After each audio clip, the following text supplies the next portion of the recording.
faro en la noche. Me alegra mucho compartir con todos ustedes, queridos cristovientes. Estamos aquí en la Universidad Javeriana en el contexto de un congreso muy interesante sobre la celebración en torno a una experiencia de fe muy profunda que vivió América Latina y que alimentó a América Latina, que es la experiencia de Medellín. Pero sobre todo vamos a compartir ahora con una persona muy especial, conocedora, abogada, doctora en teología dogmática, española, por primera vez en nuestro país, pero muy conocida en el medio académico y de reflexión teológica, la doctora Carmen Márquez. Doctora, muchas gracias por estar con nosotros. Muchas gracias a ustedes y encantada de estar aquí este rato compartiendo. ¿Esta es su primera vez en Colombia? Es mi primera vez en Colombia y mi primera vez en América Latina, así que encantada de esta visita. Su especialización en su doctorado fue más bien en la teología del apartheid en África. Sí, yo hice el doctorado sobre la teología sudafricana, estudiando la postura de las iglesias en el tiempo del apartheid, las iglesias y los teólogos que apoyaron el apartheid, que fue el calvinismo, que llegó a justificar bíblicamente el racismo y el apartheid, y las iglesias, entre ellas la Iglesia Católica, que se opusieron, y entonces, bueno, pues todo el debate teológico que hubo. Yo llego, aunque lo conozco, pero en realidad mi tesis estudia un documento del año 85, del periodo más duro, la etapa final del apartheid, aunque luego, cuando termina el apartheid, es cuando se abre todo el proceso de reconciliación, que yo, hablando esta mañana con el decano de aquí, de la Javeriana, le decía, es uno de los procesos más interesantes de reconciliación y sobre todo desde la Iglesia, porque es un proceso en el que cuando se hizo la Comisión Verdad y Reconciliación, Nelson Mandela se la encomendó al arzobispo anglicano Desmond Tutu. Entonces es una comisión jurídica, pero con un matiz espiritual, donde Desmond Tutu dijo la reconciliación no puede ser solo jurídica, tiene que tener una dimensión espiritual, porque si no, no abarca todo lo que es la dimensión de la persona y la dimensión de la comunidad. Entonces, ¿Cómo acompañaron ellos ese proceso de reconciliación espiritual? Porque nos serviría mucho a nosotros que estamos en todos estos procesos de reconciliación. Ese tema, siempre hay un gran dilema, una gran tensión entre lo jurídico y el tema humano, espiritual de reconciliación. Sí, una de las convicciones que tuvo, o sea, en ese sentido, Nelson Mandela y Desmond Tutu estaban en la misma línea. Entonces, cuando le encarga hacer la comisión, Desmond Tutu, el arzobispo Desmond Tutu, lo que hace es llamar a dos teólogos que habían tratado mucho el tema de la violencia y de la reconciliación y pedirles que asesoren a la comisión. Entonces, una de las cosas que ellos tenían claro es que no podía ser una ley punto y final, por ejemplo, al modo de Argentina, porque decían, en el fondo aquí esto ha sido un proceso de negociado, con lo cual no es un proceso de vencedores y vencidos. O sea, ha sido un proceso negociado. De hecho, a Nelson Mandela le sacan de la prisión de Robben Island, cuando están en la isla, y les someten a una especie de arresto domiciliario durante un tiempo, mientras pactan con el gobierno, en conversaciones secretas, el proceso de transición, de salida de la cárcel. A él le ofrecen que salga de la cárcel y él dice, si no salen todos los presos, yo tampoco, entonces pactan esto. Y entonces, cuando se plantean eso, es decir, bueno, ¿cómo afrontar el proceso? Entonces, lo que dijeron fue, bueno, hay tres ejes: reconciliación, verdad y justicia. Y hay que combinar las tres cosas. Entonces, lo que hicieron fue decir amnistía, pero amnistía a cambio de verdad. Entonces, el requisito era que quien ha cometido un crimen reconozca el crimen que ha cometido, que lo narre y, si entra dentro de los supuestos y de las condiciones, puede pedir la amnistía. Pero es un requisito pasar primero por la verdad. O sea, no hay reconciliación y justicia sin verdad. Entonces, eso era lo primero. Entonces, lo que Desmond Tutu pensaba, muy en la línea de lo que era la antropología africana, es que él tiene un texto muy bonito donde dice: la justicia en Occidente se entiende de manera retributiva. O sea, a mí me han robado 5, que me devuelvan 5. Si a mí me han dañado un poco, pues que entres en la cárcel una semana. Si me has cortado un brazo, que entres un año. O sea, que lo que es la pena que se aplica está en función de la gravedad del delito cometido. Entonces, él dice, nosotros en África tenemos un sentido de justicia que es restaurativo, no retributivo, que es que cuando cometes daño a alguien, si yo mato a tu hermano, yo te daño a ti. Pero no solo te daño a ti, daño todo tu entorno. Entonces, que cuando hay estos procesos donde se vive violencia, al final toda la comunidad se acaba viendo afectada y, por tanto, hay que resarcir a las víctimas, pero hay que sanar toda la comunidad. Entonces, que en la antropología africana, si no participaba la comunidad en el proceso, no se podía llegar a una sanación y, sobre todo, no se podía afrontar el futuro en una sociedad reconciliada. Entonces, él aplicó una categoría que luego se ha hecho conocida, que es el Ubuntu, que él decía el Ubuntu es una categoría de la tradición cultural africana, que era la manera que teníamos en la tribu de resolver los conflictos. Entonces, cuando dos personas tenían un problema, no lo arreglaban ellos, se hablaba en la comunidad. Y entonces él decía, el Ubuntu es un sentido, una dimensión antropológica comunitaria.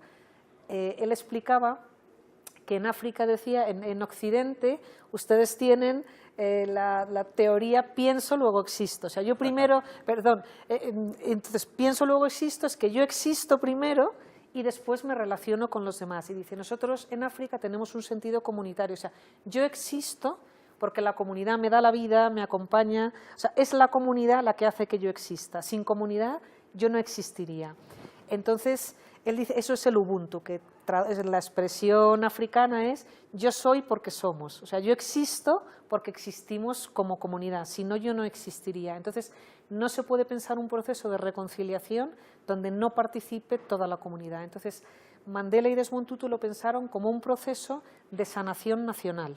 O sea, es un país herido y hay que sanar al país entero, al margen de las víctimas concretas y los verdugos, del tratamiento específico. Entonces él hizo unas comisiones que pasaron por todas las aldeas, donde todo aquel que tenía un agravio lo podía expresar, y las víctimas, si querían pedir amnistía, tenían que ir, explicar si efectivamente nosotros nos llevamos una noche a vuestro hijo, lo torturamos así, bueno, ¿y dónde está enterrado? Pues sus huesos están aquí. Entonces hacían el desenterramiento, lo enterraban, participaba toda la comunidad. Entonces lo pensó como un proceso de sanación que Desmond Tutu decía tiene que tener una dimensión espiritual, porque en la mentalidad africana la espiritualidad es una parte importante. Entonces, de hecho, él normalmente presidía las sesiones revestido como arzobispo y empezaba las sesiones jurídicas con una plegaria en momentos muy duros, donde a veces las víctimas contaban, los agresores contaban torturas muy duras. Él paraba y hacían una oración, hacían una plegaria. Entonces, yo creo que es una comisión donde se expresa muy bien qué papel puede cumplir la religión y puede jugar la religión en esos procesos de sanación. Y sobre todo él lo introducía a través de la categoría cristiana del perdón, o sea, lo que implica el perdón en toda su densidad teológica y cómo eso puede ayudar. Dice, claro, tú no puedes obligar a alguien a perdonar, y a veces la gente, aunque quiera, no es capaz de perdonar porque tiene la herida muy abierta, pero un proceso de reconciliación tiene que acabar, o sea, para que la persona pueda mirar al futuro, reconciliando y dejando en paz el pasado y con el perdón formando parte de ese proceso. Cuando se hace una reflexión teológica, pensaría uno, estoy hablando con una doctora en teología dogmática, o sea que me he de equivocar 1000 veces, pero obviamente pensaría uno solo en las verdades dogmáticas del credo que están allá arriba, pero aquí aparece como una categoría interesante de la reflexión teológica, que es como cruzar la historia con la fe, con las verdades de fe. Sí, en el fondo es lo que en la teología católica conocemos como una teología inculturada, ¿no? Que sea un diálogo con la cultura. En el fondo es un poco lo que hizo el Concilio Vaticano II, ¿no? La intuición de Juan XXIII, explicar la fe de siempre a los hombres y mujeres de hoy y hablarles en sus circunstancias y de su vida. Entonces, es un intento de una teología que intente dar una respuesta a los problemas que la Iglesia y que la sociedad vive en un contexto determinado, y la teología y la Iglesia como parte de esa sociedad. Entonces, yo el documento que estudié en Sudáfrica era un documento de 150 teólogos de distintas iglesias, que la figura más relevante era el dominico Albert Nolan, que en España se han traducido varios libros de él. donde ellos dijeron: nosotros tenemos un instituto teológico y tenemos que decir una palabra teológica de lo que está pasando en el país. No podemos permanecer callados hablando de Dios en abstracto y de la religión en abstracto. Entonces fue un intento de clarificar y de decir una palabra teológica sobre lo que estaba pasando, y en concreto este documento lo que pretendía era desmontar la justificación teológica que habían hecho teólogos calvinistas del racismo, donde ellos decían: bueno, pues esto desde una teología de la creación, como Dios nos ha creado diferentes, de razas distintas, mezclarnos entre nosotros es atentar contra la creación de Dios. Entonces crearon este término, separados pero iguales, ¿no? Pero cada grupo racial sin mezclarse. Entonces, claro, ahí fue cuando salió este documento con esta teología que decía: bueno, hablar así es blasfemo porque atenta contra la esencia de Dios, que nos ha creado como hijos de Dios, por tanto como hermanos. Entonces esta teología no se puede sostener. Entonces era una palabra teológica que iluminara la realidad de lo que estaba pasando. Doctora, ese problema que puede tener, o esa amenaza que puede tener el discurso teológico cuando puede ser usado, instrumentalizado por intereses económicos, políticos, culturales también. ¿Cómo lograr liberarse de eso para que no termine siendo como una ideologización de la teología?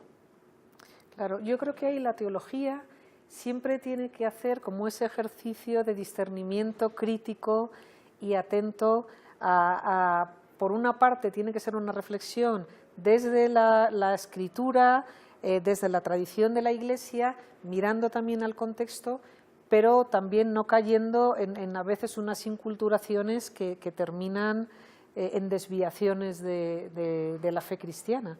Los calvinistas en Sudáfrica, ellos llegaron a sentirse como el nuevo pueblo de Israel, al que Dios nos ha dado esta tierra para que gobernemos Sudáfrica y la llevemos. O sea, esta es la tierra prometida que Dios nos ha dado a los descendientes de los holandeses blancos en Sudáfrica.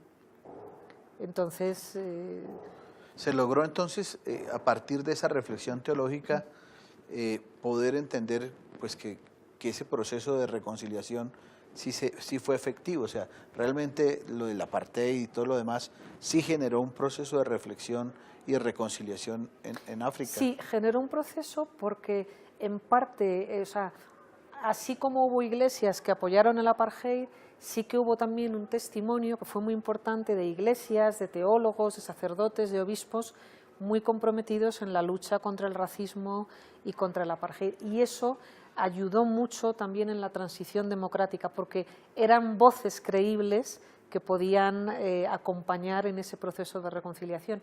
Yo cuando estuve en Sudáfrica, a mí me decían, aquí cuando habla Mandela, habla el pueblo negro, cuando habla Desmond Tutu, el arzobispo Tutu, habla la iglesia negra. O sea, lo que dicen ellos va a misa, esto no se cuestiona. Entonces eran personas con una autoridad moral muy importante. Yo creo que eso fue lo que ayudó a que se pudiera hacer esa transición pacífica. Cuando tú leías análisis políticos a finales de los 80, muchos analistas pensaban que después lo que venía en Sudáfrica era una guerra civil, que era imposible pensar en una transición pacífica. Y en Sudáfrica ayudó mucho la figura de Mandela, por una parte, y yo creo que también las iglesias cristianas jugaron un papel ahí muy importante de acompañamiento. Desmond Tutu, él tuvo un valor muy importante, y es decir, que la Iglesia no puede perder nunca su función profética. Entonces, él cuando terminó el apartheid dijo, nosotros hemos querido ser voz profética durante el apartheid luchando contra el racismo, pero ahora que ha ganado el partido nuestro, el de Mandela, que no piensen que vamos a bendecir todo lo que hagan, porque la Iglesia siempre tiene que tener una función profética. Y de hecho él a los 10 años escribió una carta muy dura cuando estaba ya Thabo Mbeki de presidente, donde dijo esto, miren, esto se está haciendo mal, ha empezado a haber corrupción, y escribió una carta muy dura contra el gobierno. Y yo apoyo el Congreso Nacional Africano, el partido de Mandela, pero tenemos que denunciar lo que no funciona. Vamos a hacer una pausa y seguimos en Faro en la Noche. Yo creo que es una teología a veces a lo mejor más atenta a esas problemáticas que está viendo en la sociedad, que está viendo en el mundo, donde no dejas las cuestiones importantes, pero donde también afrontas estas otras cuestiones a lo mejor más concretas de un contexto, pues como es, por ejemplo, pues el que estudié en la tesis en Sudáfrica, un país que vive un contexto muy concreto. Estoy pensando, por ejemplo, aquí en Colombia, todo el proceso de reconciliación. Bueno, pues la Iglesia, cómo podemos pensar la categoría del perdón, que podemos aportar, por ejemplo, a los procesos de reconciliación, cómo podemos, bueno, pues un poco sería esta teología, ¿no? Ya regresamos con Faro en la Noche. Estamos con la doctora Carmen Márquez, teóloga dogmática. Cuando hablamos de la teología, doctora, y teología dogmática, expliquémosle un poco y hagamos un horizonte así, un mini curso de teología dogmática para todos los cristovidentes. Bueno, la teología, nosotros podríamos decir, tiene como varias especialidades o varias áreas. Una es la teología bíblica, que es el fundamento de todo. Otra área es la teología dogmática, que son los grandes tratados de la teología, que serían la cristología, el tratado sobre la persona de Jesús, que incluiría Jesús, la vida, el Jesús histórico, y luego toda la reflexión que ha hecho la Iglesia sobre la figura de Jesús, el Cristo de la fe, que sería pues los dogmas, lo que han dicho sobre Jesús, el tratado de eclesiología sobre la Iglesia, el tratado de la Trinidad, Dios uno y trino. Entonces serían como los grandes tratados de la teología. Y luego habría un área que sería la teología moral, sería la moral fundamental, la moral personal y la moral social, todo lo que tiene que ver con la dimensión social, y luego el área de la espiritualidad, suelen ser las especialidades. Entonces la teología dogmática serían eso, pues desde la teología fundamental, los fundamentos del creer, hasta luego las áreas de la teología. La mariología también formaría parte de la teología sistemática, pues todas las áreas de la teología. Esa excelente síntesis, este panorama que nos da la doctora, es fundamental, porque cuando hablamos de diversas teologías, teología de América Latina o desde América Latina, desde Europa, ¿nos referimos a qué exactamente? Nos referimos a un pensar, vamos a decirlo así, situado, contextualizado, en el sentido de que es cristología, pero a lo mejor es una cristología pensada desde aquellas categorías que pueden ser más útiles en un contexto, con unos acentos, unas peculiaridades. O sea, es una reflexión, es la misma cristología, partes de los mismos datos, pero a veces los acentos se puede acentuar más una cosa o se puede acentuar más otros aspectos. En el fondo es un poco reconocer la teología hoy, que cuando uno hace reflexión teológica, no hace igual reflexión teológica siendo una persona blanca europea, siendo un inmigrante africano en los Estados Unidos, o siendo un afroamericano, o siendo, entonces que cuando uno reflexiona, sin querer, el contexto en el que vives también influye en tu reflexión y en tu pensamiento teológico.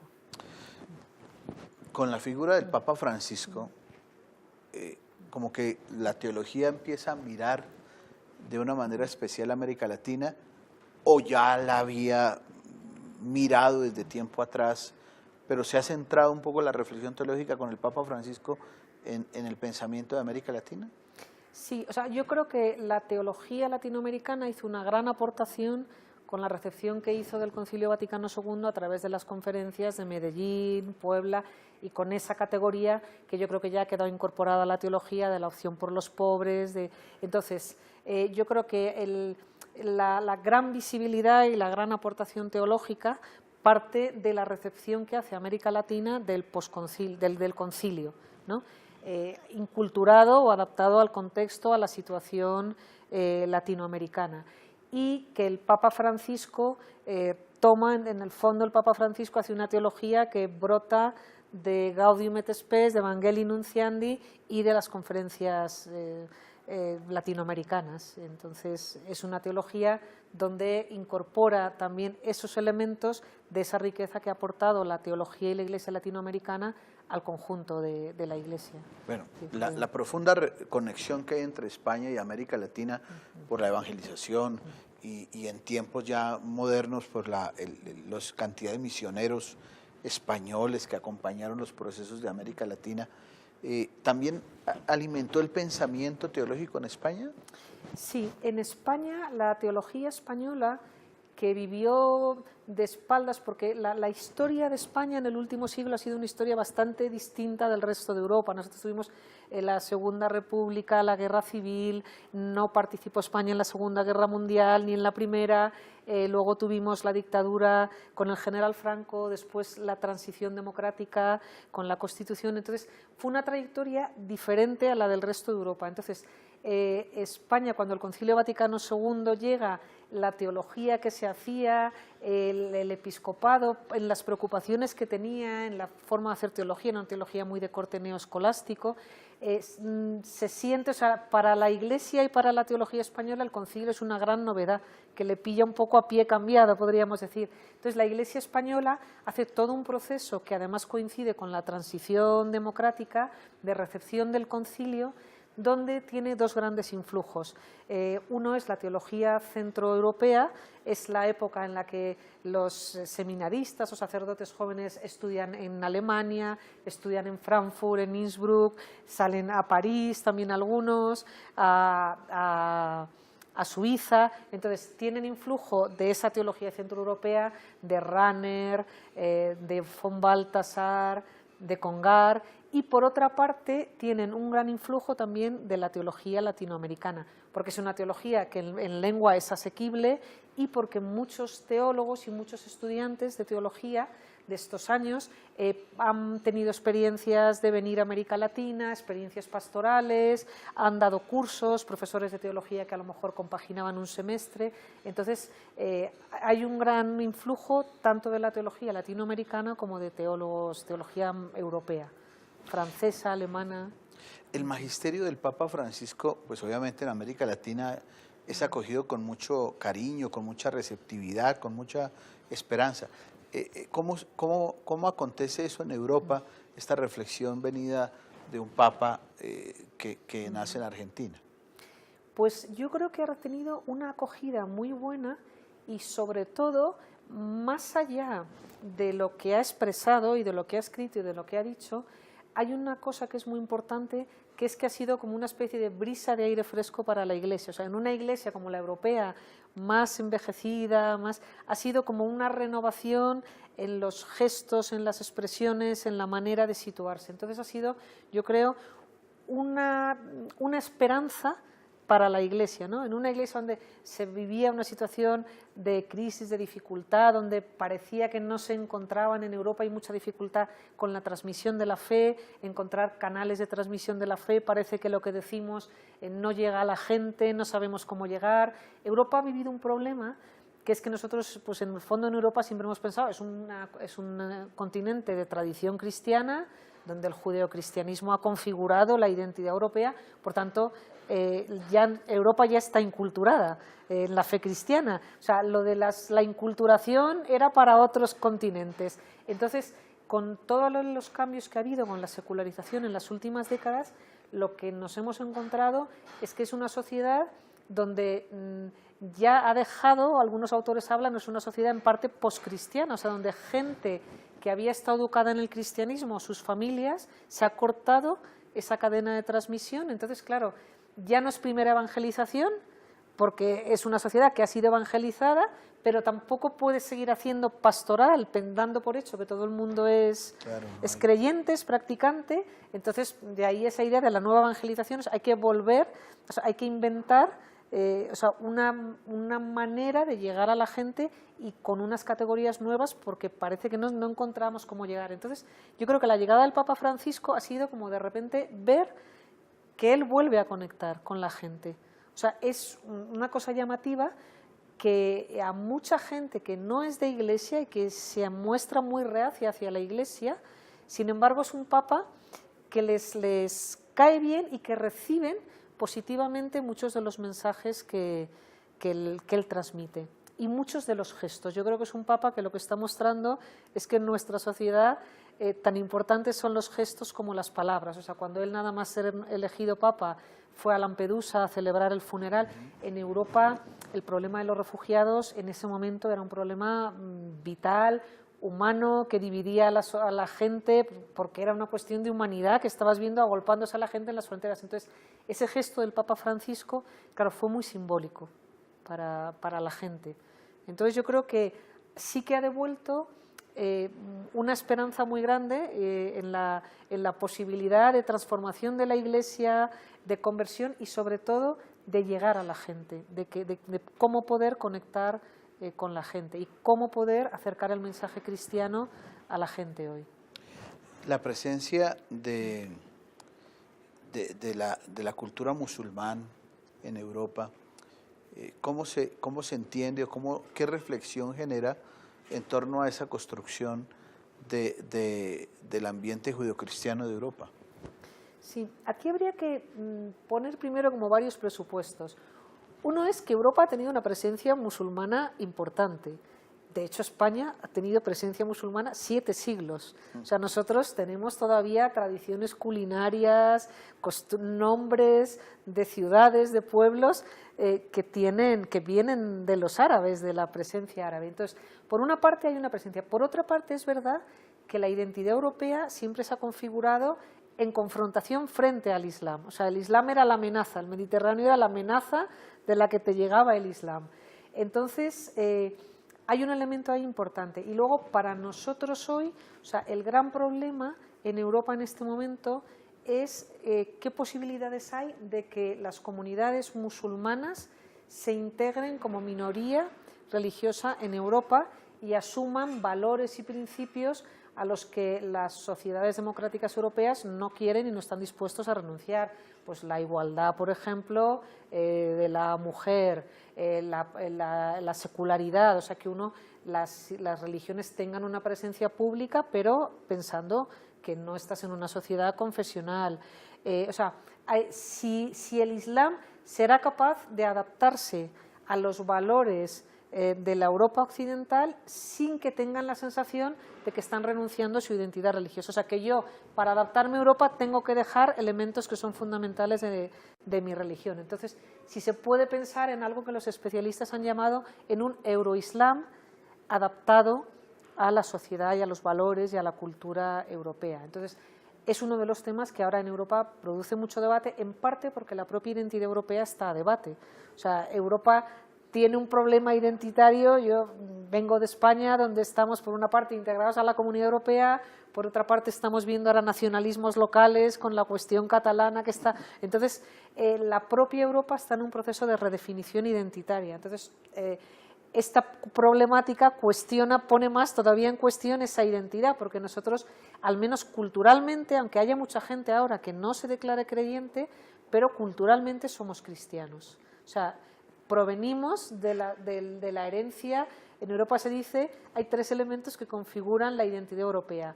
Es uno, la filosofía griega, el pensamiento griego, cuya aportación ha sido la filosofía.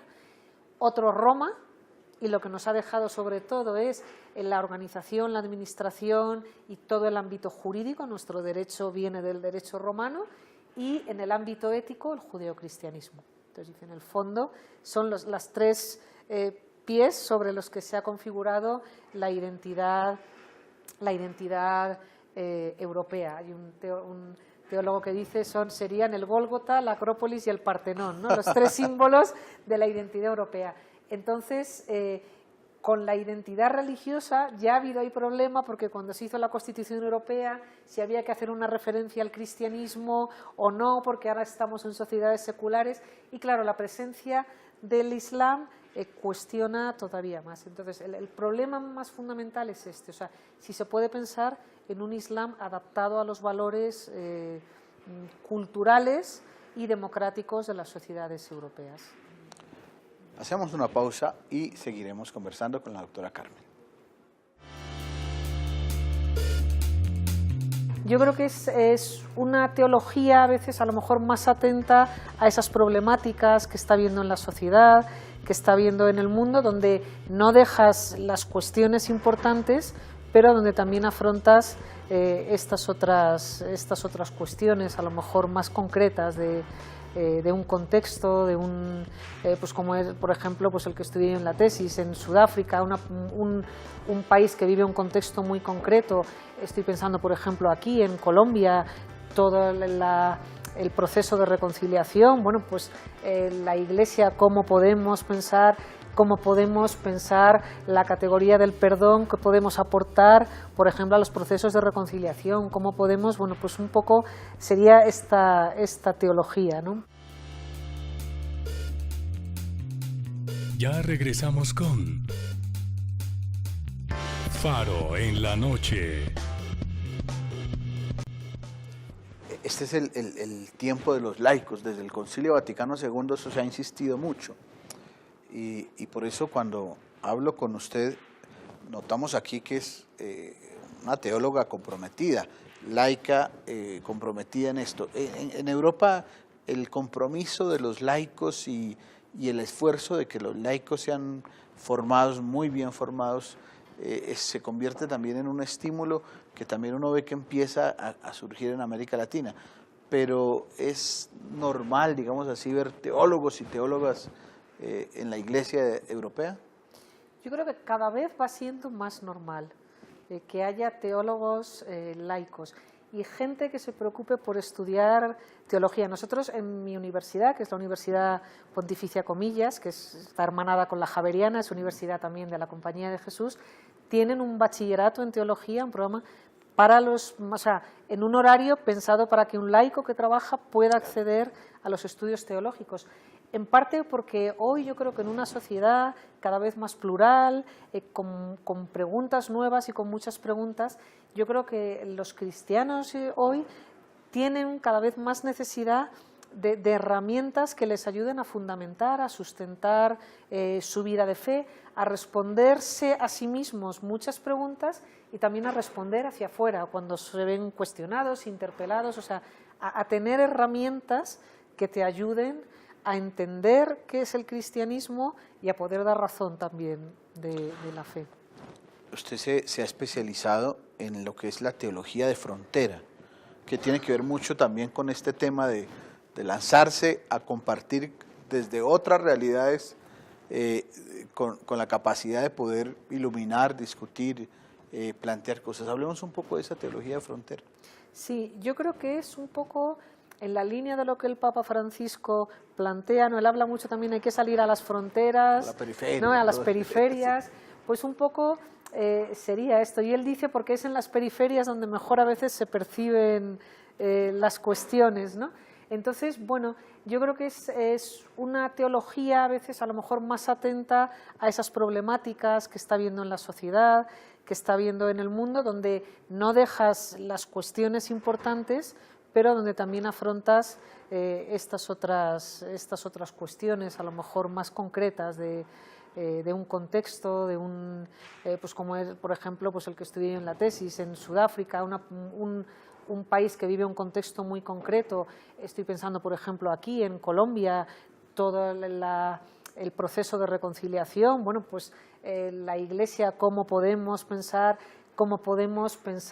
la categoría del perdón que podemos aportar, por ejemplo, a los procesos de reconciliación, cómo podemos, bueno, pues un poco sería esta teología, ¿no? Un poco en esta hay realidades que generan reflexión, el diálogo interreligioso, el ecumenismo, todas estas nuevas realidades que tenemos que plantear en torno a los estilos de vida de la gente, la cultura gay, todas estas realidades requieren también reflexión de parte de la teología, acercarnos, abordar esto.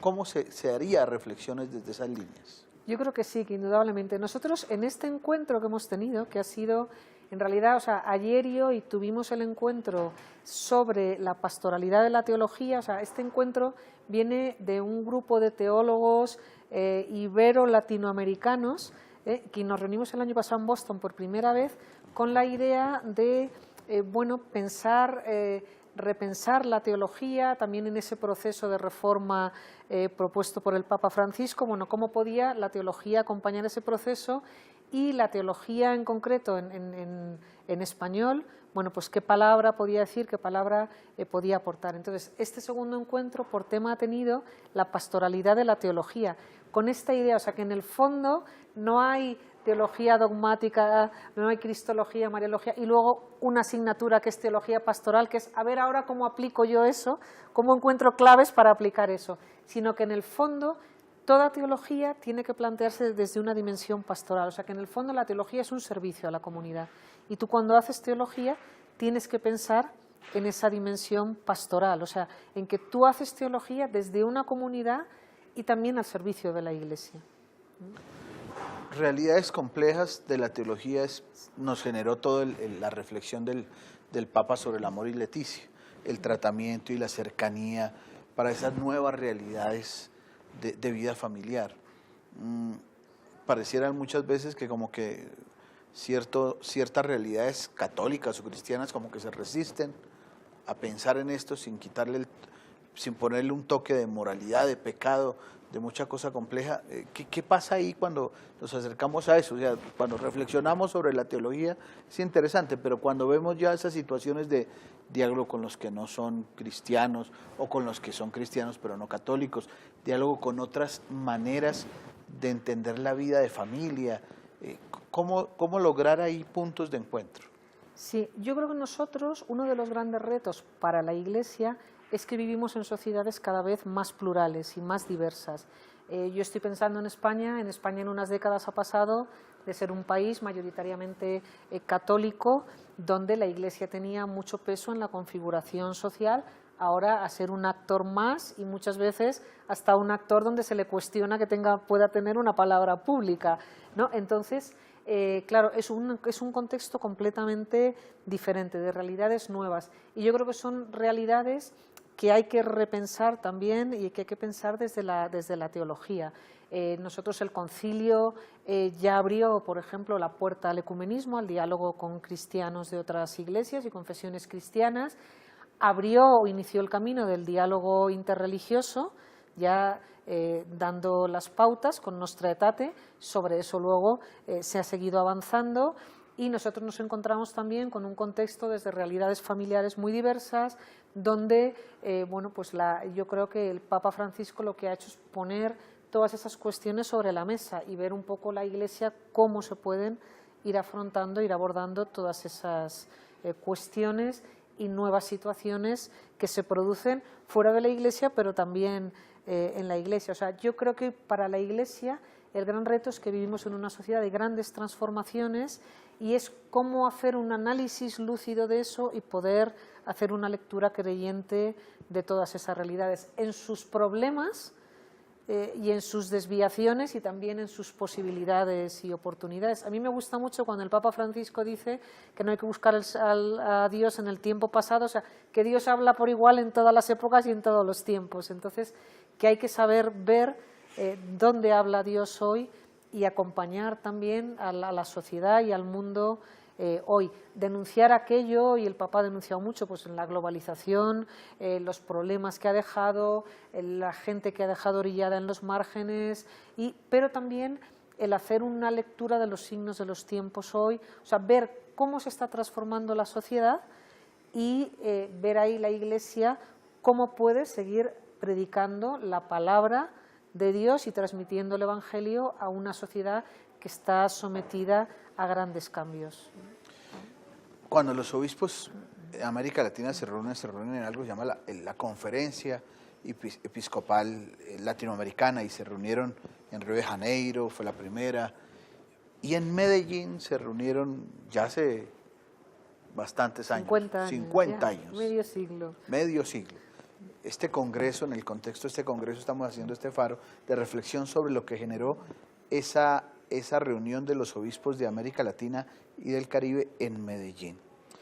¿Cómo se ha generado esa reflexión y qué luces tiene un documento que siempre trajo muchos cuestionamientos, pero también muchas luces a la teología de América Latina y del mundo?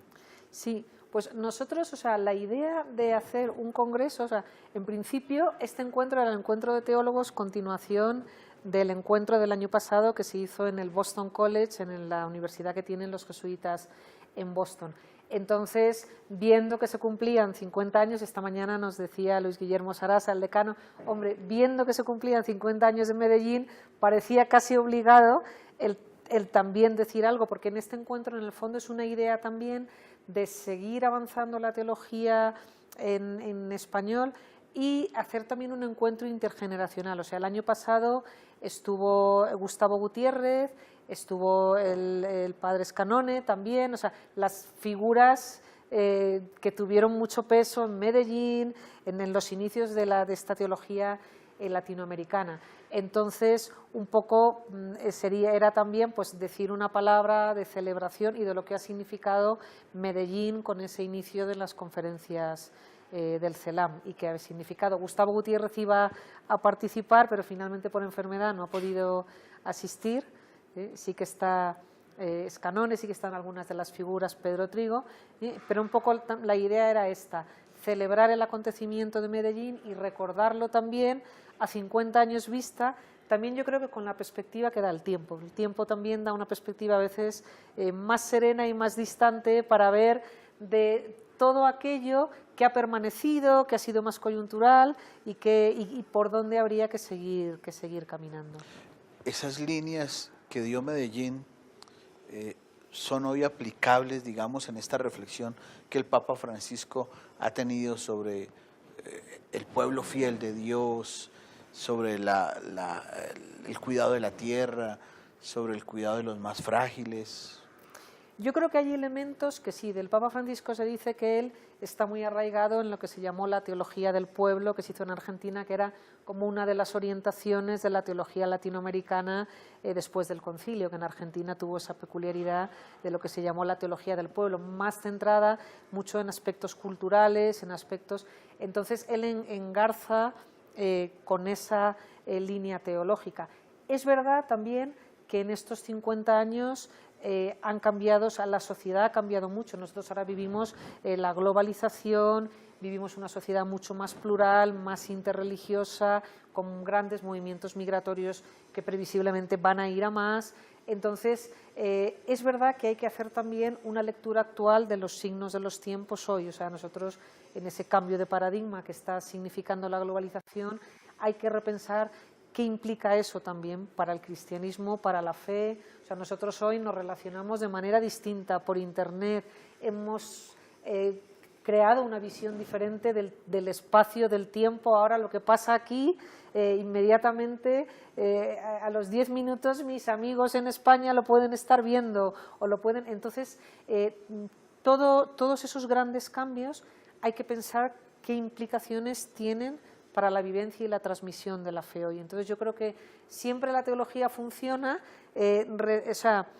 conservando los elementos valiosos de las corrientes que van sucediéndose y a la vez incorporando elementos nuevos, reflexiones nuevas. Entonces yo creo que la teología latinoamericana que se ha hecho desde los años 70 ha hecho una gran contribución de la que hay que conservar mucho, pero hay que seguir haciendo, o sea, la lectura de los signos de los tiempos que planteó el concilio, que hizo en el tiempo del concilio, en los años 60, bueno, pues hoy reclama una nueva lectura. Entonces tú vas cerrando en torno al tema de que se necesita una reflexión, estamos hablando de lo de Medellín, que ahora entonces esto sí, y hacer un poco, o sea, hoy una lectura de los signos de los tiempos hoy, o sea, ver la transformación. El Papa Francisco tiene una frase que es que no vivimos en una época de cambio, sino en un cambio de época, o sea, en un cambio de paradigma que afecta a muchas dimensiones de nuestra vida, tanto en cómo nos entendemos a nosotros mismos y cómo se configura la sociedad en sus dimensiones sociales, económica, técnica. Entonces, bueno, pues cómo tiene que estar presente la Iglesia, el cristianismo hoy desde esas nuevas realidades, también qué oportunidades presenta para la fe, quién queda orillado en el camino y prestar atención ahí a esos márgenes que a lo mejor orillan a nuevos grupos de personas hoy. Nosotros en Europa ahora vivimos muy fuerte todo el problema de los refugiados, como uno de los grandes, cuestiones éticas que cuestionan a los países y a la gente hoy. O sea, ¿qué estamos haciendo para acoger a toda esa gente que se agolpa en la frontera porque no tiene futuro en su país, en Siria? Siria llevan 7 años de guerra civil y ellos, bueno, tú lo único que quieres es vivir, por lo menos vivir, y dar un futuro a tus hijos. Entonces, bueno, todas esas realidades nuevas, ¿cómo las leemos hoy desde el Evangelio y desde la fe cristiana? Doctora Carmen, muchas gracias por estar con nosotros aquí en el canal Cristovisión, a la Facultad de Teología de la Universidad Javeriana. Recuerde siempre que el canal Cristovisión es su casa. Pues muchísimas gracias, ha sido un placer, una alegría venir a Colombia por primera vez y espero que no por última. Claro que sí, así debe ser. Muy bien, pues muchas gracias, ha sido un placer. Gracias a ustedes, queridos cristovientes, gracias por ver el mundo con los ojos de Jesús.